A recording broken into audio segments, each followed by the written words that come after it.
నమస్తే, welcome to speed news.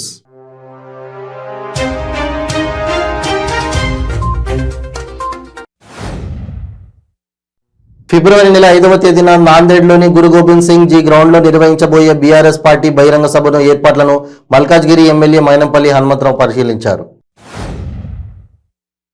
Osmania university VC Ravinder మొండి వైఖరిని నిరసిస్తూ ఓయూ ఆర్ట్స్ కళాశాల వద్ద వీసీ రవీందర్ రెడ్డి దిష్టిబొమ్మను విద్యార్థి సంఘాల ఆధ్వర్యంలో దానం చేశారు. పీహెచ్డీ ఎంట్రన్స్ టెస్ట్ లో ఎస్సీ, ఎస్టీ, బీసీలకు అన్యాయం జరిగిందని ఓయూ ప్రధాన లైబ్రరీ వద్ద నుండి ఆర్ట్స్ కాలేజ్ వరకు వీసీ దిష్టిబొమ్మను శవయాత్ర నిర్వహించి అనంతరం దహనం చేశారు. ఇటీవల అనారోగ్యానికి గురై నిమ్స్ ఆసుపత్రిలో చికిత్స పొందుతున్న బాల్కొండ నియోజకవర్గం కమ్మర్పల్లి మండల కేంద్రానికి చెందిన సిపిఐ ప్రజాపంత నిజామాబాద్ జిల్లా నాయకులు సురేష్ను రాష్ట్ర రోడ్లు భవనాలు శాఖ మంత్రి వేముల ప్రశాంత్ రెడ్డి పరామర్శించారు.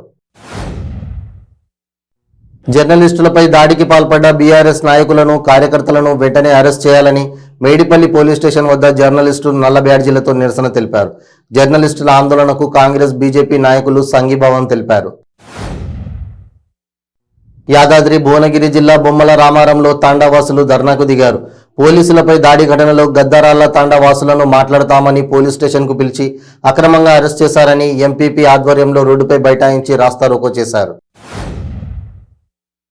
తిరుమల శ్రీవారిని ప్రముఖ నటి కాజల్ అగర్వాల్ దర్శించుకున్నారు. వీఐపీ ప్రారంభ విరామ దర్శన సమయంలో కుమారుడితో కలిసి స్వామివారి సేవలో ఆమె పాల్గొన్నారు. టీటీడీ అధికారులు ఆమెకు దర్శన ఏర్పాట్లు చేశారు.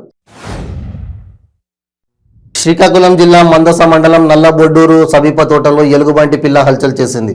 గ్రామస్తులంతా పట్టుకునేందుకు ప్రయత్నించిన వారిని కరిచేందుకు వెళ్లడంతో అంతా భయపడ్డారు. చివరికి అంతా కలిసి పట్టుకొని దానికి పాలు తాగించారు. తిరుమల శ్రీవారిని పలువురు ప్రముఖులు దర్శించుకున్నారు.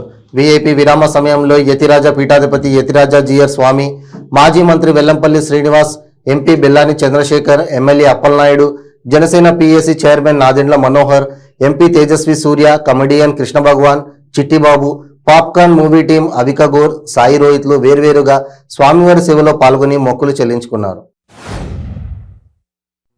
హైదరాబాద్లో ఐటీ రైడ్స్ కలకలం రేపాయి.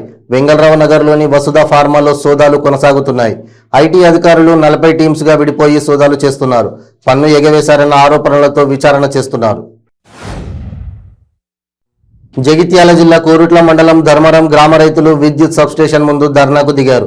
కొంతకాలంగా కరెంటు ఎప్పుడు వస్తుందో ఎప్పుడు పోతుందో తెలియడం లేదని తెలిపారు. రాత్రనక పగలనక పొలాల వద్ద కాపలా ఉండాల్సి వస్తుందని అన్నారు. నాగర్ కర్నూలు జిల్లా పెద్దకొత్తపల్లి మండలం ఆదిరాల వద్ద రోడ్డు ప్రమాదం చోటు చేసుకుంది. ఎదురుగా వస్తున్న కారును తుఫాన్ ఢీ కొట్టడంతో 7గురికి తీవ్ర గాయాలు కాగా 1 మృతి చెందారు. 2వ విడత కంటి వెలుగు కార్యక్రమాన్ని సద్వినియోగం చేసుకోవాలని ఆర్డీఓ వినోద్ కుమార్ అన్నారు. జగిత్యాల జిల్లా మెట్పల్లి పట్టణంలోని గంగపుత్ర సంఘం 4వ వార్డు అర్బన్ సెంటర్లో ఏర్పాటు చేసిన కంటి వెలుగు వైద్య శిబిరాన్ని ఆయన ఆకస్మికంగా తనిఖీ చేశారు. హైదరాబాద్ హ్యాబిట్స్లోని భగవాన్ దాస్ బడాలో గడ్డం గంగాధర్ యాదవ్ ఫౌండేషన్ ఆధ్వర్యంలో బీఆర్ఎస్ నాయకులు గడ్డం శ్రీనివాస్ యాదవ్ 4వ విడత దళితవాడలో బస యాత్రను ప్రారంభించారు. ప్రతి ఇంటికి వెళ్లి ప్రజలు ఎదుర్కొంటున్న సమస్యలు, బీఆర్ఎస్ ప్రభుత్వం అందిస్తున్న సంక్షేమ పథకాలు అర్హులైన వారికి అందుతున్నాయా లేదా అని అడిగి తెలుసుకున్నారు. రంగారెడ్డి జిల్లా ఆరంగర్ చౌరస్తా ప్రొఫెసర్ జయశంకర్ అగ్రికల్చర్ యూనివర్సిటీ ఎదురుగా రోడ్డు ప్రమాదం జరిగింది. ఎదురెదురుగా వచ్చిన 2 కార్లు ఢీకొన్నాయి. ఈ ప్రమాదంలో కారులో ప్రయాణిస్తున్న 3 వ్యక్తులకు తీవ్ర గాయాలయ్యాయి.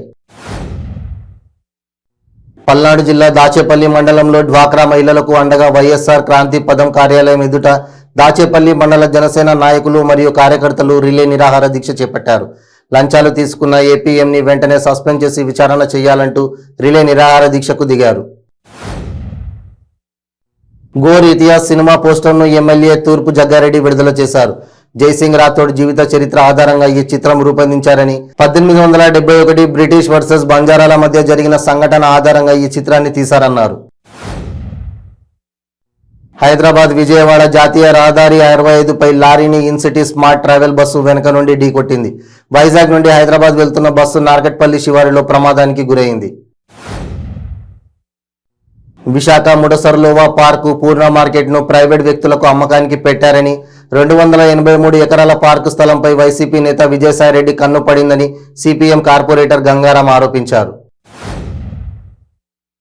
యాదాద్రి భువనగిరి జిల్లా యాదగిరిగుట్ట మున్సిపాలిటీలో అసమ్మతి సెగరేగింది. యాదగిరిగుట్ట మున్సిపల్లో 12 మంది కౌన్సిలర్లు ఉండగా 11 మంది కౌన్సిలర్లు అవిశ్వాస తీర్మానంపై సంతకం చేసి జిల్లా కలెక్టర్ పమేలా సత్పతికి కలెక్టరేట్ కార్యాలయంలో అందజేశారు.